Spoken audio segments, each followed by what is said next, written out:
morning, Galaxians, and welcome to another live edition of the Galaxy CDs Rocks and Flips Reseller Talk podcast. My name is Ryan, and today's episode, I want to spend a little bit of time talking about how we hold ourselves accountable, how we measure our own productivity. There are many ways that it can be done. I'm going to share with you mine, and I hope those of you who are here in the live will do so in the chat. Let us know what are the kind of things that you do to keep yourself on track on a daily to weekly basis. After we've gone over that, I do have a couple of news things that we will get into as well. So let's hop in here. I see one chat, Media Picker. Good morning. Watching some of the older videos the other day, the 5+ year old ones. You should bring back the intermission and shameless advertising plug. It's amazing because I occasionally will do that as well. I'll go back and just pick up a random video and take a look at it. And the changes and the progression and I don't know, my confidence level in front of the camera and all of those things have just changed so much, which is one of the things I talked about a few weeks ago when I did that, you know, how important it is to just show up when you just get started and do a thing. You find your way and you get better at it, and it's really interesting to go back and look at some of those old ones. Good morning, Den Decor Depot, Midget Gordon Ramsay, welcome. Good morning. Hope everybody's doing well. Dash Rabbit, welcome. So let's just jump right into this conversation. Again, let me know if you're on Team Replay in the comments, and if you're here today in the chat, how do you do your day-to-day accountability? Obviously, for most of us, the big judge of our productivity is going to be our sales results. How well is our business doing? But having spent a lot of time in retail management, one of the things that I learned was that it's important. You've got to measure results, but it's hard to hold people sometimes accountable or train people to results. So I became a big believer in training and holding people accountable for behaviors. What is it that you're doing to move towards whatever the result is that you're looking for? And the result ultimately will kind of take care of itself if you manage the right behaviors. And a lot of us, we get caught up sometimes, in my opinion, in like managing everything, our day-to-day business to the final result, rather than keeping track of our own, or those who work for us, their behaviors and what they're doing to move towards those goals. So one of the things that I have done is, I talk about it all the time, I manage my day-to-day by tasks, not by time. I'm not setting a time limit. I'm going to work 6 hours, 8 hours, 10 hours. It may vary. I have days here where I put in 4 hours and I accomplish all the tasks I have set out for myself, and I call it a day. I have other days where I might be on the road doing some sourcing. I might be listing some things that are a little more difficult to research and take a little longer. So I don't really manage by time. If I can do it in 4 hours, that's great. If it takes me 8 or 9 or 10, depending on the day, that's great too. And I've talked about my little cheat sheet, my little planning calendar. I sit down every Saturday. I work generally about a half a day on Saturday, get my shipments done. I have a listing goal for Saturday. Usually it's just 5, just to kind of keep the algorithm triggered. And then I'll plan my next week. How many listings do I want to get posted next week? Some people would probably do it by dollar amount. Do I want to list $10,000 worth of stuff, $1,000 worth of stuff? I do just raw listings and let the math on the numbers in terms of the dollar amount kind of take care of itself. So if I want to do 90, 100, or 125 listings, then I will budget that out per day. I know I want to do 5 just for giggles on Saturday. I know Monday's going to be a big shipment day, and I'm going to spend a tremendous amount of time pulling, packing, and shipping orders and doing all the accounting for that. So that is usually a light day. And then I'll budget out the rest of them by day. I want to do 25 or 20 or whatever it is on Tuesday, 25 on Wednesday. I actually budget in for this live show. If I'm planning on doing a live, that's on my calendar, and I'll budget accordingly for how many listings I'm going to do.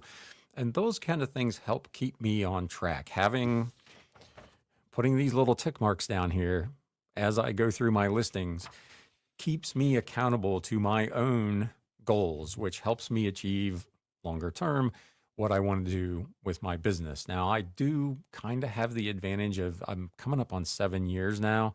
I kind of know how many listings I need to do daily, weekly to achieve the financial result that I want to get. And also, that allows me to do the thing that I really wanted to do in clawing back my time. So, despite the fact that I don't really budget by time, doing this process and managing my business by the tasks that I want to accomplish has actually, ironically, allowed me to have the time that I want to have to do the things that I want to do. So again, let me know if you're here live. How do you handle your day-to-day accountability, your day-to-day productivity? What kind of goals do you set? What kind of measurements do you do? How do you track them? I'm always curious what other people are doing to keep themselves on track. Dendicor Depot says, I'm loving the lower USPS rates. Everything is 3 to 5 pounds. That's one of the things I wanted to talk about. So let's just jump into it. eBay and Etsy sellers question surprise USPS ground advantage rate drops. This happened late last week, I believe.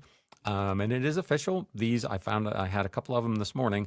Lower rates for most USPS ground advantage packages that weigh 3 to 5 pounds are real and should now be reflected in eBay shipping calculator. They are also up at least in pirate ship as well, I found this morning. And in this weight range, 3 to 5 pounds, it is cheaper than even medium mail rate for some books. I had a couple of big kind of heavier books that went out today, and it was cheaper, not by a ton, but by a little bit to send these by ground advantage, which is crazy.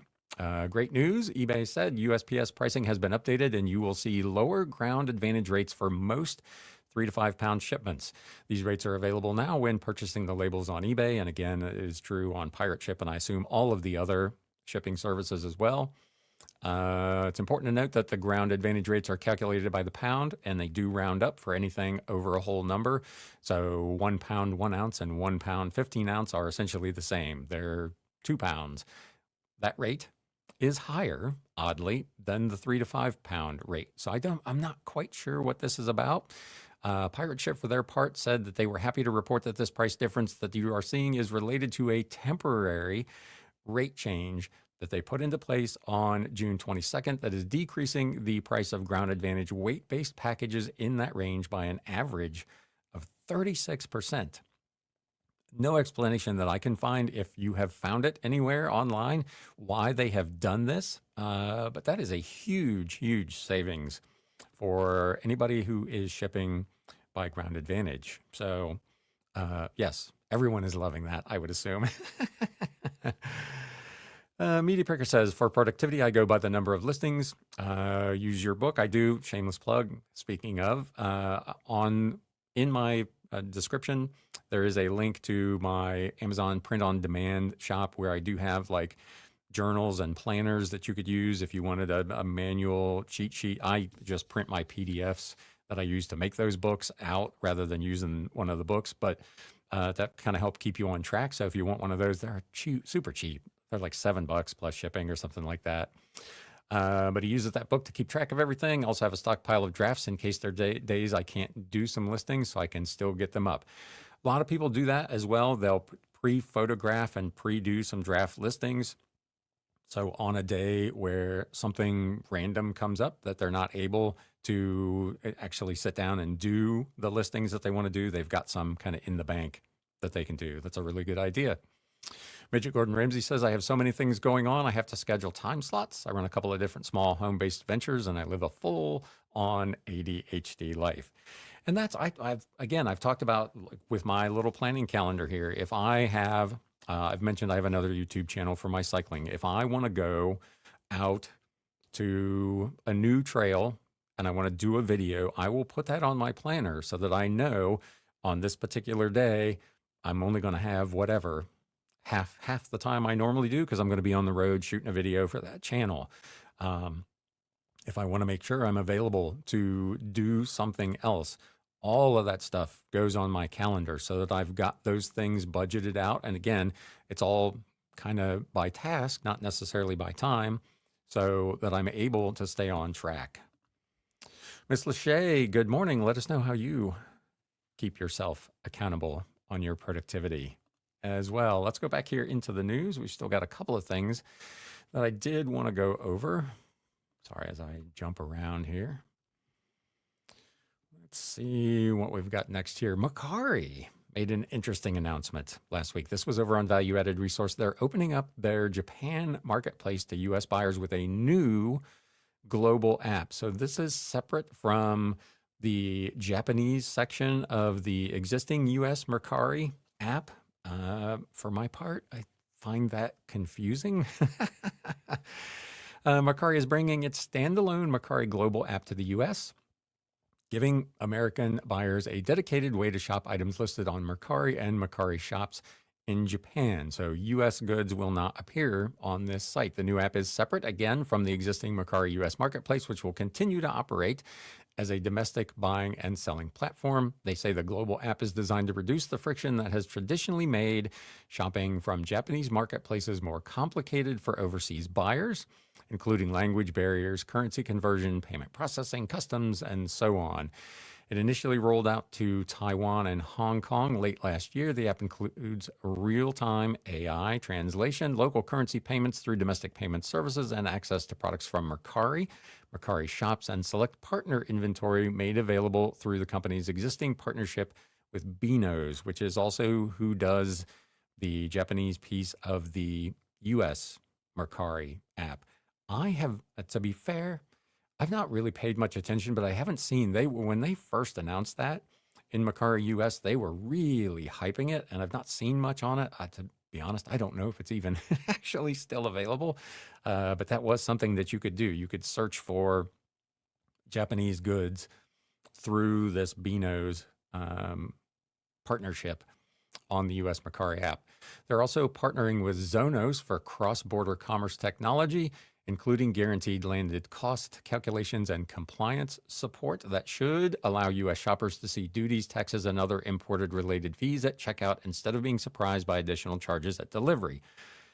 About a year, maybe 2 years ago, I did a short on how I liked the eBay International Shipping Program as a U.S. seller that wanted to ship overseas because it automatically showed the buyer the duties, the import fees, the tariffs, anything that was going to be involved with that purchase. And they paid that at the time of purchase. Now, a lot of people commented on that video that they didn't like EIS because it was so expensive. One of the reasons it's so expensive is because it's including all of those things that a buyer is responsible to pay upon receipt of the item.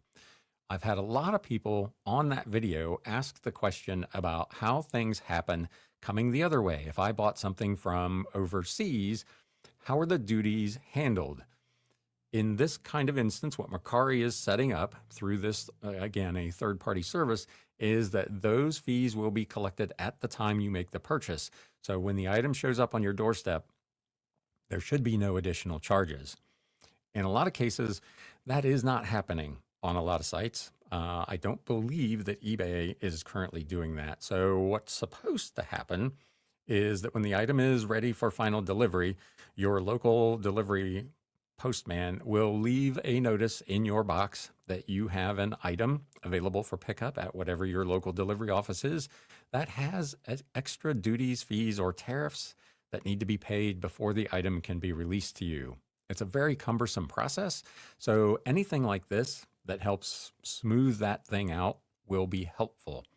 I don't know. Let me know in the chat or in the comments if you're on Team Replay, how many of you are actually shopping for Japanese goods on Mercari? I know there's a lot of like collectible Japanese, like anime stuff that people would be interested in.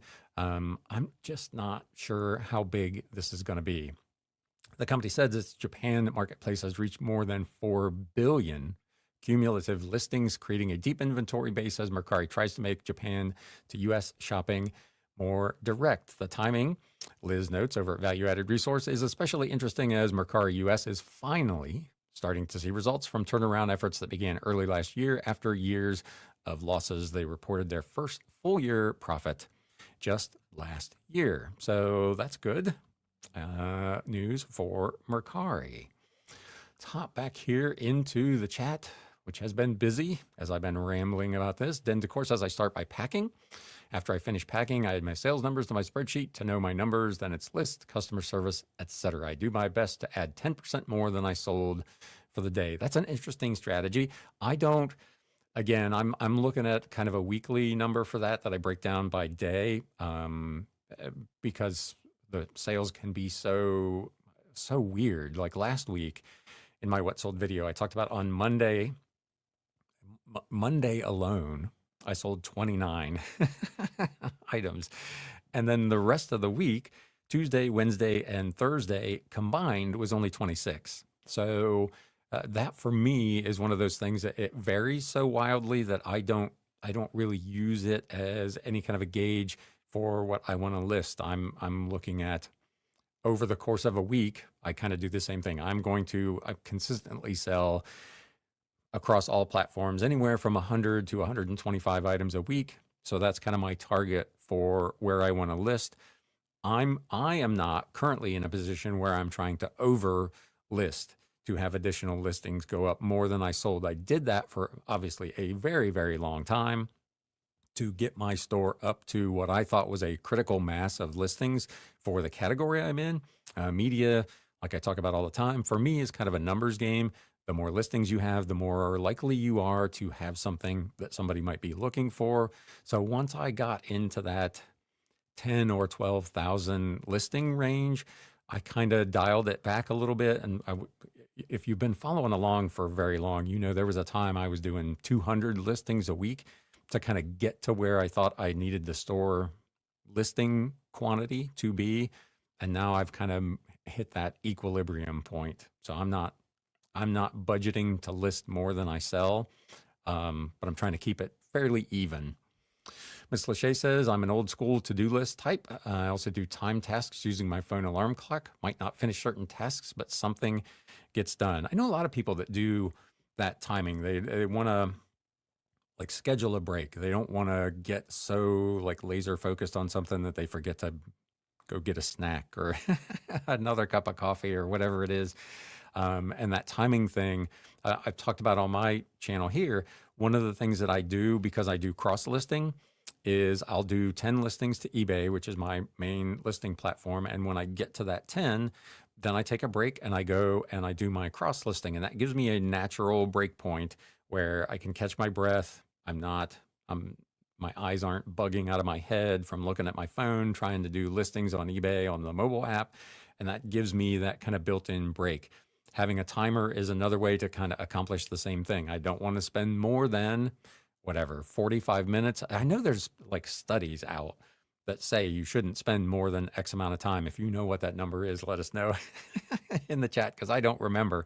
But I know they say that your productivity starts to dip if you do a particular task for more than a certain amount of time, that you need to take those breaks. You need to refresh. You need to see something new and different to kind of keep yourself motivated and to keep yourself from falling into a rut. So I was always, when I was in retail management, big box stores, I was a big guy with the legal pad, full list of everything I needed to do. Today, it'd probably be on a tablet on a spreadsheet, but back in the 80s and 90s, because I'm 100, it was just on a legal pad. And and this, to be fair, serves as the same kind of thing. This is a list of the things that I want to accomplish. It's just on a calendar. So I'm still a big fan of listing and writing things down. You know, for me, again, maybe I'm a little off, but writing it down makes it real for me. Like if I have just an idea, something I want to do, maybe I'll do a live this week, but I don't put it on my calendar, I'm as likely as not to not hold myself to doing that thing.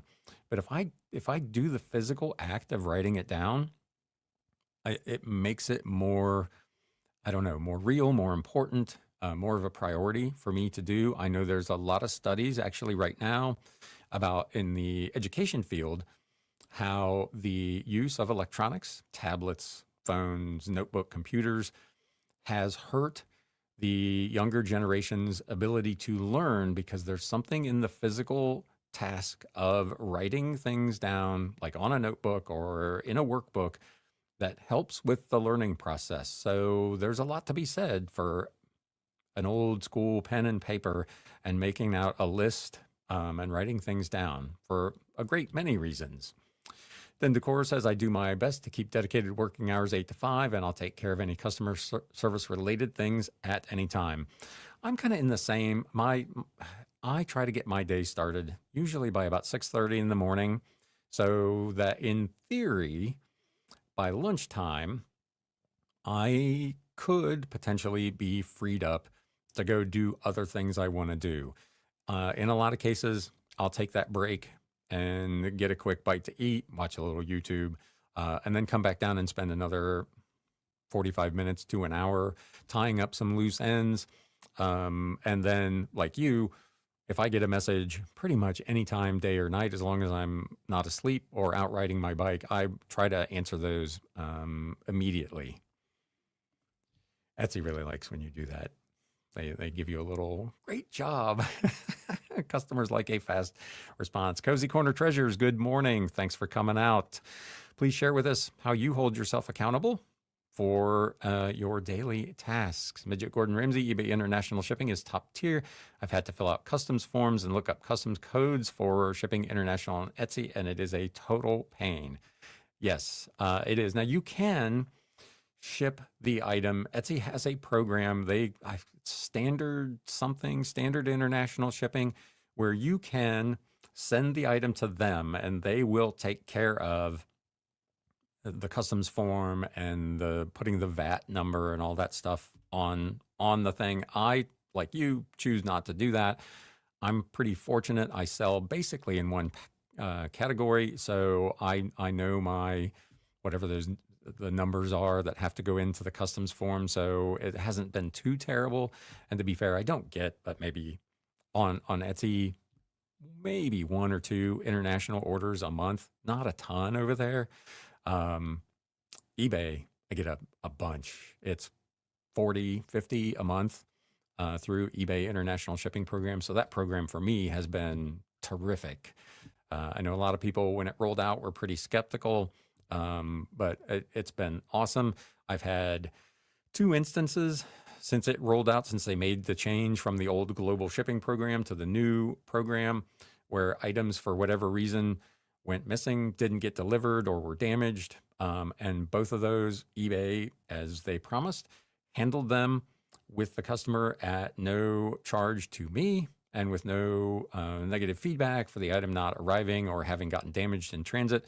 They take care of all that. So in addition to being easy on my end to ship, you just send it to them and they take care of all that. The seller protections that they have on that program actually work and are fantastic.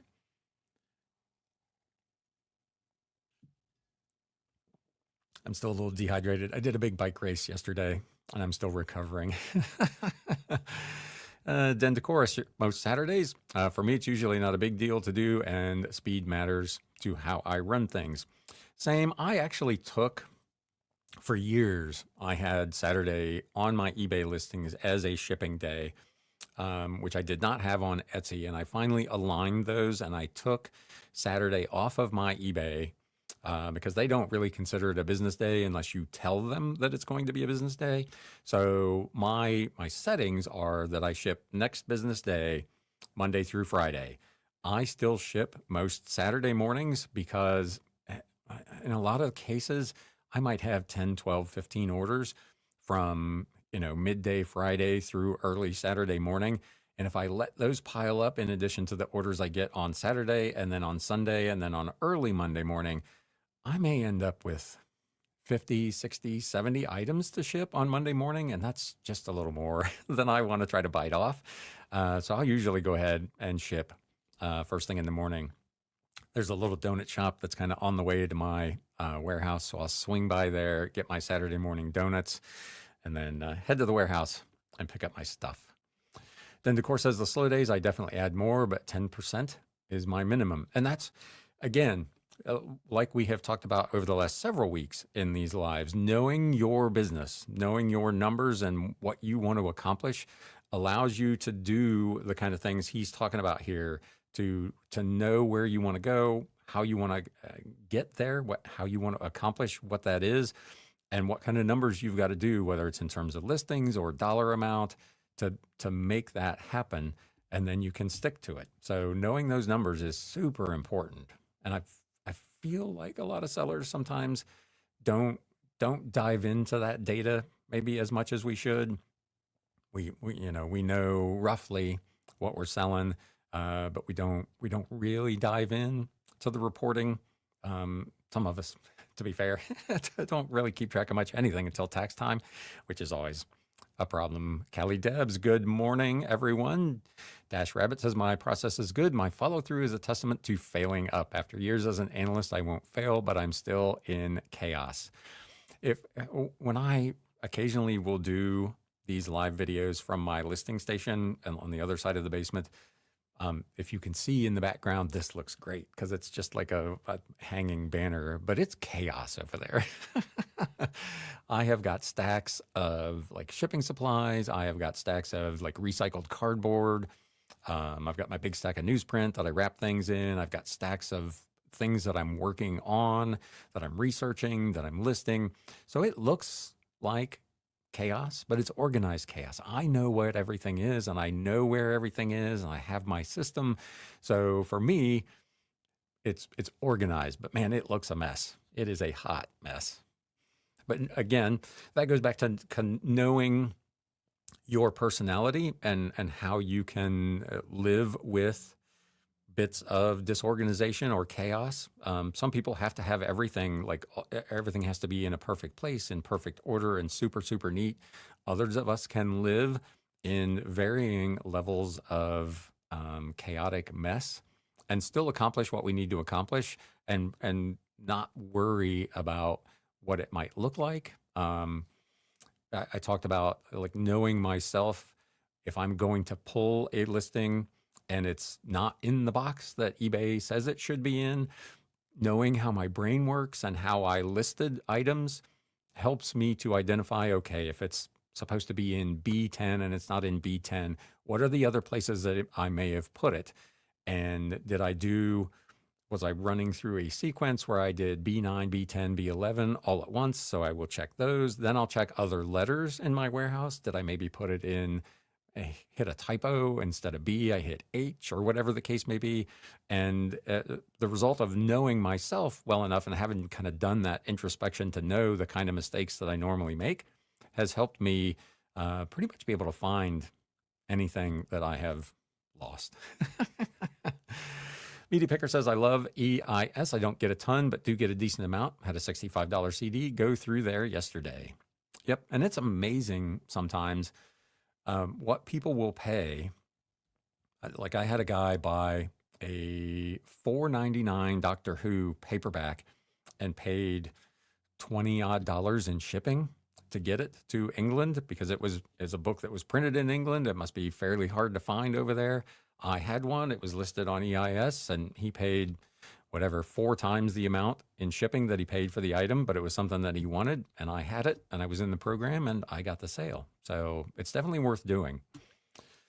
Then Decor says, same, one business day here too, about the same volume. During the holidays, my post office will let me drop through 3 p.m. after they close at noon. That is good. My postman is long gone on Saturday.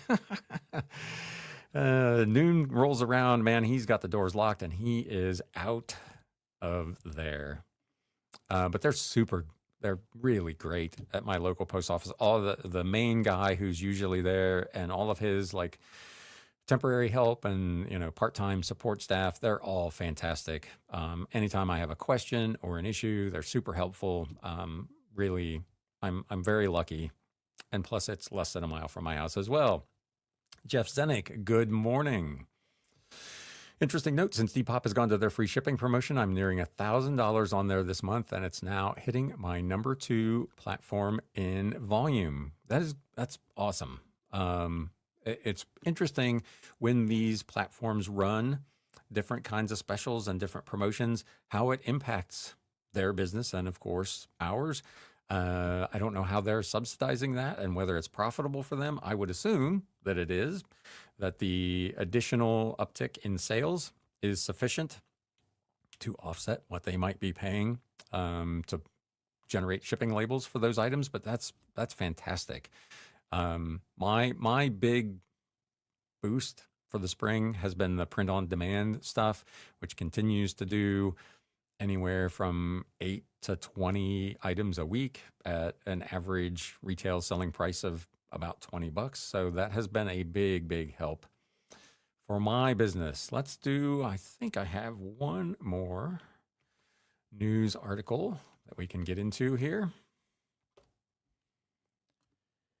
There were a lot of people asking last week about whether I was going to live stream the eBay shareholder meeting. And I was not, but there is a summary of what happened there. There wasn't really a ton of stuff. There was some new people appointed, and there was a vote that would have been helpful for GameStop had it gone through. They held their annual meeting of stockholders on June 17th, giving investors the opportunity to vote on formal business matters and hear polished and prepared remarks from the CEO as GameStop's takeover bid loomed quietly in the background.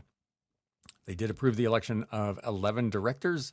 They approved executive compensation and the ratification of PricewaterhouseCoopers as their auditor, while rejecting Proposal 4, which a guy named John Chevedden, shareholder rights proponent, proposed, seeking to lower the ownership threshold required to call a special meeting from 20% to 10%. So he is not affiliated, as far as anyone knows at least, with anyone at GameStop, Ryan Cohen or any of those people. But as we talked about last week, the GameStop share of eBay is rapidly approaching that 10% threshold. And this proposal would have allowed an owner with a 10% ownership stake to call a special meeting to vote on things like their takeover bid. As it stands, they can only do that when they achieve 20% or at the regularly scheduled shareholder meeting. So at this point, he can't really force the issue to a vote unless eBay changes their mind and decides at some point to accept the offer until he gets to 20% or until next summer. So this, again, it's one of those things that's going to be really interesting to watch over the course of the upcoming year.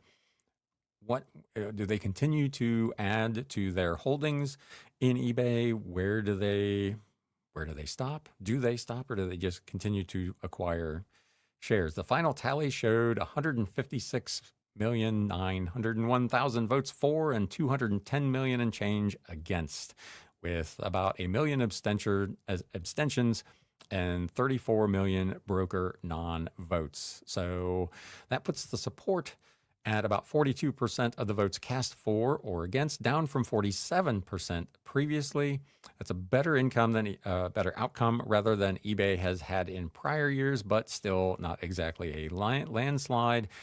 And they point out that eBay also paid $25,000 to a firm in an attempt to depress the votes for Proposal 4. So that's interesting. Bringing in a proxy solicitation firm to fight off Proposal 4 was particularly interesting, of course, given the unsolicited $125 per share that eBay rejected. To be clear, this article points out Proposal 4 was not brought by Cohen, and he has not publicly said it's any part of any plan for them to acquire eBay. This was done by a separate individual, but I'm sure with that in the back of his mind. So let us know in the chat or in the comments any thoughts you have on the ongoing dramas with the potential acquisition of eBay by GameStop. Back here into the chat, a Schedule TO filing is coming for a tender offer. This 20% vote is not needed to call a meeting, as per Ryan Cohen. Clearly, eBay thinks differently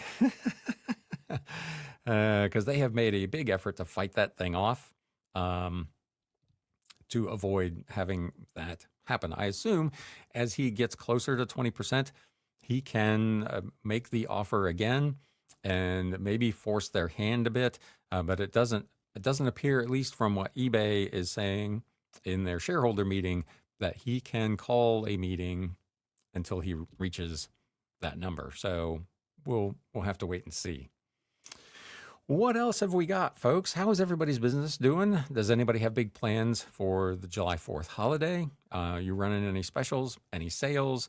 What kind of things are you doing to try to capitalize on people maybe not being at work during that time? Are you planning to take any time off during the holidays? Tender offer will go directly to the shareholders, which are all mostly financial institutions. eBay board can't do anything about it. Again, we shall see how that whole thing shakes out. I haven't gotten a good feel for how the larger financial institutions feel about the potential takeover bid. If anybody has any insight on that, what their thoughts are. If they were really in favor of it, I would have thought they would have been pushing for it. And as the article pointed out, most of the institutional investors appeared to have voted against making the change. So if GameStop has an issue with eBay marketing towards getting more buyers, they can go away. Yeah, again, he hasn't made clear kind of what Cohen, I'm speaking of, what his plans are to grow eBay's business. He has mentioned a couple of times, just kind of generally, that he wants there to be organic growth and to kind of stop squeezing the sellers and raising fees and adding new promotional tools and spending a bunch of money on outside advertising and promotion as a way to become more profitable. So it'll be interesting to see, as I talked about a couple of times. I don't know that if you just suspended all of eBay's spend on advertising, what would happen to the business? How much of it would drop off? I don't know how effective the advertising has been at just maintaining the status quo. It clearly isn't doing enough to grow the business. But if you take that away, does the business crater? I don't think it'll collapse. There are enough like regular users on eBay. But for casual people who may not think of eBay all the time, particularly during Amazon Prime days, how's your business been? Speaking of the last day and a half or so with Prime days going on, mine has continued to be about the same. Haven't noticed any dip. And did anybody take advantage of any big Prime Day deals? I did put up a community post yesterday with an affiliate link to a really good deal on a thermal printer. If you're not currently using a thermal printer for your shipping labels and you've been thinking about it, there is a really good deal on a Jaden's printer. It's like 31% off. So if you're interested in doing that, check out that community post, support the channel by clicking the affiliate link and get yourself a pretty decent printer for a really good price. It's not the brand I'm currently using. I've had mine for, coming up on 4 years now. And the brand that I bought, the company appears to no longer be in business. But if I was going to buy one, the one that I linked to is probably the one that I would get at this point. It's a nice looking little printer. So Media Picker says sales channels have bounced back a bit, putting more time into it also. Still doing the AI music. Blues channel is about to hit 500 subs in less than 2 weeks. That is outstanding. Feel free to put the name of the channel in the chat so people can go and look at it. Miss Lachey, I'm not planning anything special for the 4th, but we'll get caught up on some organizing and purging. I recently did a lot of that myself. I posted some videos about my yard sale. I talked a little bit about this a month or so ago, but I was fairly down the planning stage of kind of just selling everything I owned and moving overseas. So I had really started to kind of go through that purging process. I had organized and liquidated in various ways a bunch of stuff that I was not planning on taking with me, stuff that I frankly hadn't used in a long, long time. So I've done a lot of downsizing here at the homestead myself, to the point where my house is now about where I would like it, since I've decided that I'm going to stay. Miss Lachey, running sales have been meh for me lately. You mean like running like discounts and promotions? I noticed So I do my normal, like, monthly clearance cadence. And at the start of the month, that was as strong as it normally is. It was doing really, really well. I was moving a lot of old merchandise, steeply discounted, but I was turning it into cash, which is the goal. But over the last week or so, the number of items that I have sold through those discounts has basically fallen off a cliff. Most of the stuff I've been selling the last week or so has either been stuff that I've been getting offers on or stuff that I've recently listed. The old stuff that I've got on just massive markdowns, in some cases 60, 65%, has really tailed off towards the second half of the month. I actually toyed with the idea of adding like an extra 5% off coupon just to see if I could get anything moving there. But I'm going to ride it out for the rest of the month and then decide what I want to do. For July, Media Picker says this Saturday I'll be moving Lord Jake Ryan to another place. Needless to say, I will be using some eBay drafts that day. And that's exactly what that kind of stuff is for. Having yourself a rainy day fund of listings so that when something does come up that's going to tie you up, you've got some stuff to do. I am bad at that. I don't actually do that. I had Monday, just as an example, Monday I had budgeted myself to do 15 listings originally.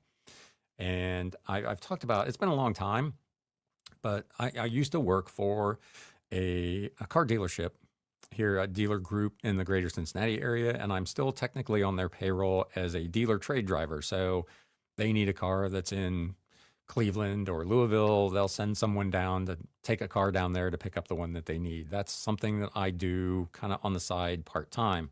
Monday morning, randomly out of the blue, I got a call from one of the dealerships asking if I could make a trip to Louisville. So I'm like, sure, I can do that. I got my shipments done. I adjusted my plan from 15 listings for the day to 5. I thought, I'll get back from Louisville. I can come home, get my bike ride in. I can still do 5 listings and not be trying to work all night. Well, as it turned out, I got down there and the car I was picking up, the air conditioning didn't work. A brand new car, 2026, no AC. Long trip back from Louisville on a hot, humid, and kind of rainy day. But I spent an extra almost 90 minutes sitting at the dealership waiting for everybody to figure out what they wanted to do. Did they want me to come back with the car I came down here with? Did they want me to take the car that I was there to pick up and they would just deal with it? Ultimately, they took it into service to see if they could figure something out. They did not, and they just sent me on my way with the car. But I lost a bunch of extra time, and ultimately, I didn't get any listings done that day. Had I been smart, like Media Picker, and had a bank of listings in drafts while I was sitting around the dealership in Louisville, I could have just knocked those out. So that's something maybe I need to think about. Midget Gordon Ramsay says, Justin Resells interviewed Cohen. We have talked about that a couple times. He went into some detail about moving from taxing sellers for growth to attracting buyers. Yes, it has been a common refrain on my channel for, man, I don't know, years. That eBay's only ticket to revenue growth has been raising fees, which to their credit, they haven't done directly in a while, adding or changing things within the promoted listings category. For instance, you used to be able to promote for as low as 1%. Now you can't do that. They've raised the minimum percentage. They've added new programs into that. They have grown their gross merchandise volume simply through the increase in shipping rates over the last several years, because every time those rates go up, eBay collects additional fees on those increases. So they haven't really, to be fair, done much of anything to grow their user base or their gross merchandise volume in actual sales. And it's a problem that they have had going back to kind of the post-pandemic era. Everybody was riding high on the hog during the pandemic. In terms of sales, there were a lot of obviously other issues during that time, but the reselling market and the reselling platforms were making money hand over fist during that time. But when things went back to normal, eBay in particular didn't ever seem to have a plan to get that thing moving in the right direction, and hence they have not had increases in gross merchandise volume going back to like 2018 other than the pandemic. So, again, if Ryan is able to do that and get the business, great. That would be super helpful. Suddenly,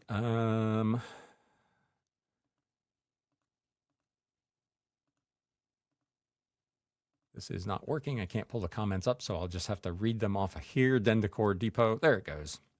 Says business is lower but steady, and it's not working real way. Miss Lachey says yes, discounts and promotions.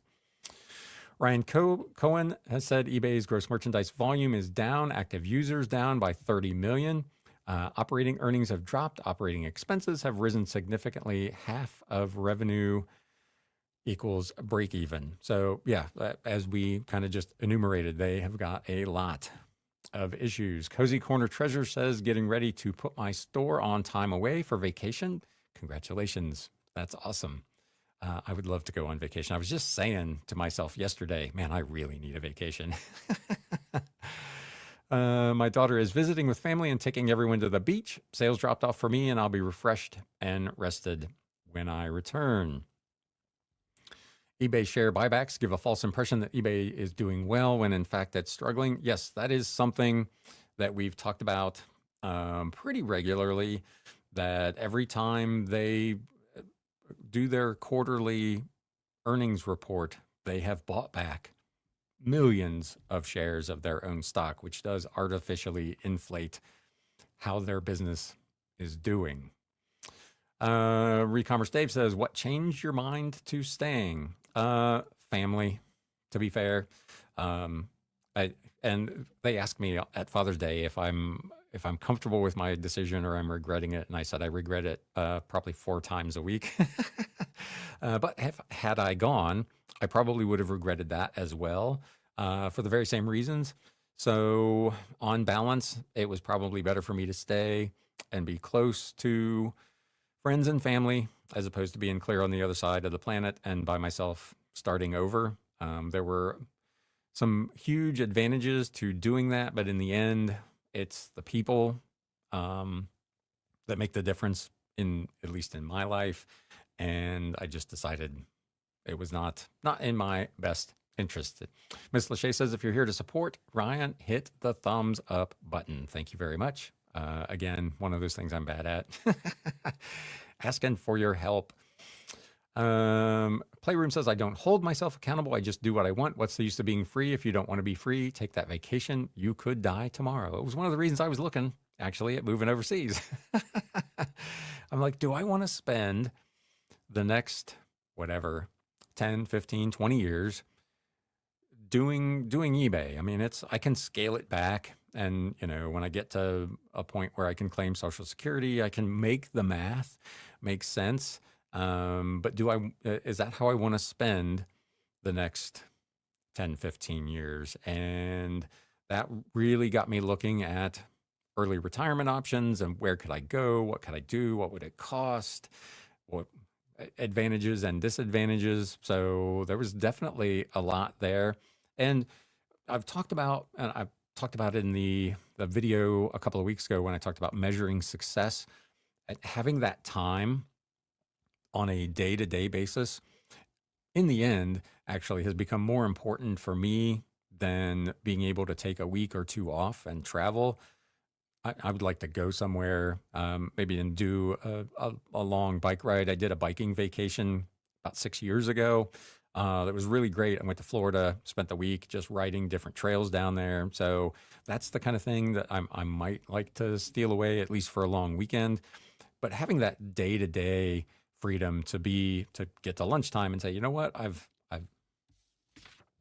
have accomplished my tasks for today. I'm going to call it a day. And I'm going to go do the bike ride or go for a walk or spend some time with friends or family or whatever. Those are the day-to-day things that became really more important for me.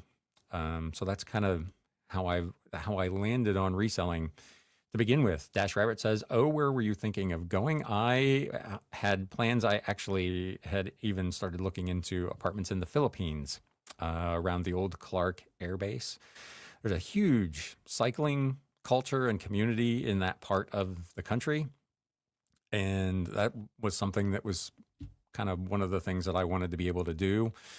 Clearly, where they're at, the weather, other than losing a few days in the rainy season, they don't have winter.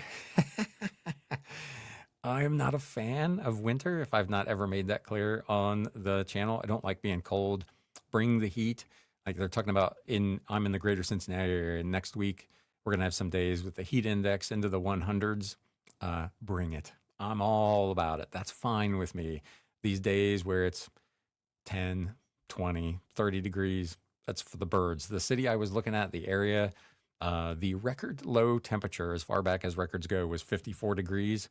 Normally, the weather is 70 to 75 overnight and then 85 to 95 plus humid during the day. So that was perfect for me. Ms. Lachey says, maybe you can satisfy the move itch with a few months of traveling each year. And that is, again, this is turning into all about Ryan rather than all about reselling. But I talked about my cycling channel. If I could get that channel to the point where it was monetized and made enough money for me to be able to take more time off of this business and maybe rent an RV or whatever and travel the country to make videos about cycling, that would be kind of the retirement goal. That's kind of what's on the cards now. That channel is a million miles away from achieving that. I think it's got 157 subscribers, so nowhere close, but it's in the back of my mind that would be kind of a long-term goal for that channel. In your thoughts, as someone that has worked retail, but also digital reselling, what are some benefits you see eBay gaining with physical GameStop stores? Like we talked about last week, if they were able to become some kind of intermediary for dropping off, picking up packages, you could use whatever their internal distribution system is. I don't know what that is, to be fair. I don't know if they receive all their merchandise in their stores just through UPS and FedEx, or if they have their own kind of network of transportation. But if they had some way to make that, again, I think I used the word synergy and somebody busted me about my corporate hat coming on. But if they could find a way to use their stores to make that process easier for buyers and sellers, that would be a really interesting way to potentially grow their business, to appeal to more users. Obviously, there's some stuff there with gaming and whatnot where that's a huge business within eBay. So if they could find a way to merge that, that would be helpful as well. So I think there are some potential benefits there. I don't know if you make an effort to merge the online businesses.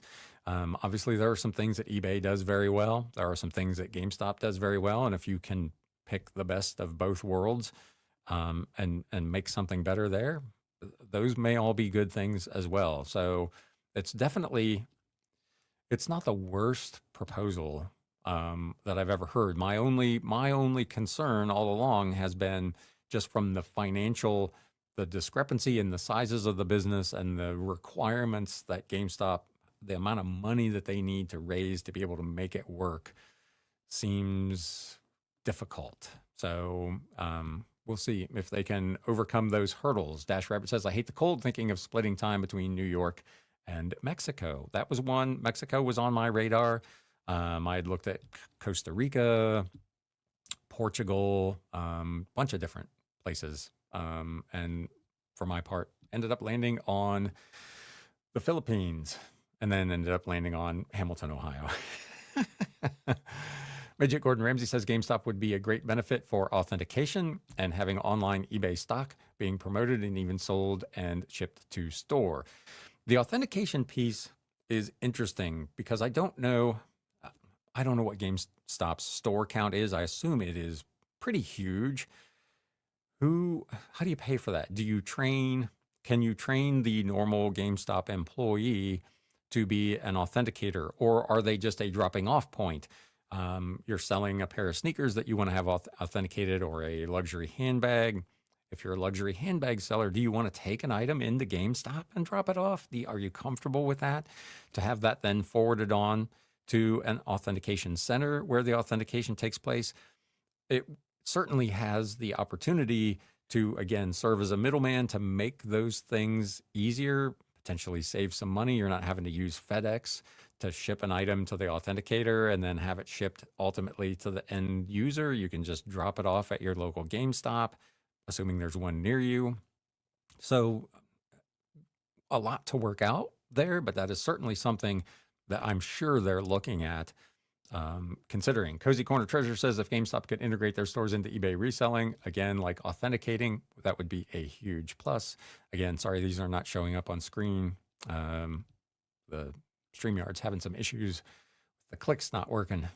Seems to be fixed. Ake Chetta, welcome. That's a name I've not seen before. Thanks for stopping by. Consider graded collectibles that you might sell on eBay that will get instant offers. This sort of liquidity would increase sellers' desire to move product fast. They're doing this with power packs. Again, there are definitely some categories that would match nicely with GameStop and their already existing user base and the kind of things that they deal with. To go back to the example I just used of the luxury handbag seller, would a luxury handbag buyer or seller be comfortable? Is that the right atmosphere? And maybe they don't do it in that category. You would, in theory, I would think they would probably pick and choose, but you just broadly say authentication. There are some categories where sending that person, be it the buyer or the seller, to a GameStop store may not make good sense. But in others, trading cards, video games, most media, frankly, DVDs, movies, maybe even books, anime, certain clothing. I mean, there are some categories where it could really, really, I think sneakers would work because that buyer, that demographic is closely enough aligned with a GameStop atmosphere where they're not going to feel uncomfortable going into those stores. So there's definitely some opportunities there to make something really, really work. Again, we're spending a ton of time conjecturing on what those things might look like when it seems like they're a long way from getting that done, but definitely would be interested. Yes, authentication within their niche, or even ones, like I said, that are closely aligned by demographic that would make good sense. Then Decor says, I see GameStop takeover ending up fracturing eBay into parts that get spun off. Would motors go to an AutoZone or O'Reilly, electronics to Best Buy? That is certainly something to think about too. I don't know. eBay itself is not big enough really to consider getting spun off. But if a smaller fish like GameStop bites off the big fish of eBay, they may need to sell off parts of their business in order to claw back some liquidity for the amount of money that they spent. It is there's a lot of there, and who would buy those things and at what price, and how do you move all those sellers and their accounts? I mean, it is, whew, man. I'm glad I'm just a guy selling books out of my basement. Decor says there's a whole unknown with it that may or may not be good. And we could probably say that about a great many things in reselling and with these platforms. They announce things that have definite advantages for some sellers and definite disadvantages for others. There's no one right thing that fits everyone. In the end, the concern, as has been with the case with eBay and a lot of these platforms, is that many of these decisions get made based on one group of people in mind, and that is their shareholders. And those things, as I talked about last week, do not necessarily reflect the best user experience. Decisions that are made solely on profit and loss, to kind of come full circle about what we were talking about earlier, aren't necessarily the best decisions. You're managing to a very specific result, as opposed to let's fix the business with a way to entice more buyers to buy and more sellers to sell, so that that growth and that shareholder value increases because people's behaviors have changed. But we continue, and this isn't just eBay. This goes back, as I talked about last week, clear back into the 90s with a company like Best Buy, managing to the quarterly stock price or even the daily stock price. What those messages I was getting as a store manager for Best Buy, what are you going to do to impact the stock price today? That does not create an atmosphere where the user experience is ultimately enhanced. And that to me is where you would find better long-term and more sustainable growth for your business. But again, I'm a guy selling books out of my basement, so take that with a grain of salt. Dash Rabbit says, I would guess that GameStop would covet getting control of the collectibles market. Yeah, this is, I think, a much better potential acquisition, if you will, for GameStop than it is for eBay, which is why eBay has been relatively quick to kind of dismiss it out of hand and to fight it off and to fight off anything related to potentially putting it together. I would expect that they will continue to spend money to fight this thing off. I think there was an article that they've hired a legal firm who deals in fighting off hostile takeovers. So again, they're going to spend money on something other than improving their core business to fight off something like this because they don't think it's in their best financial interest. Cozy Corner Treasures feel eBay is going nowhere and something will give. It's just a matter of time. I have never said that about eBay in all the years I've been on there, but I feel they have dug their own grave. Yes, they, as I mentioned earlier, I've been doing this show on and off for 6+ years. And these things that we're talking about that are problems with eBay have been problems with eBay for most of that time. And they don't appear to have the leadership in place to appropriately address those, at least in the opinion of most of the people who are actually on the platform as buyers or sellers. And it does all seem to be moving in the wrong direction. The things that they have introduced are not necessarily making the user experience better. They're making eBay's bottom line, that's not even really significantly better. They're just treading water.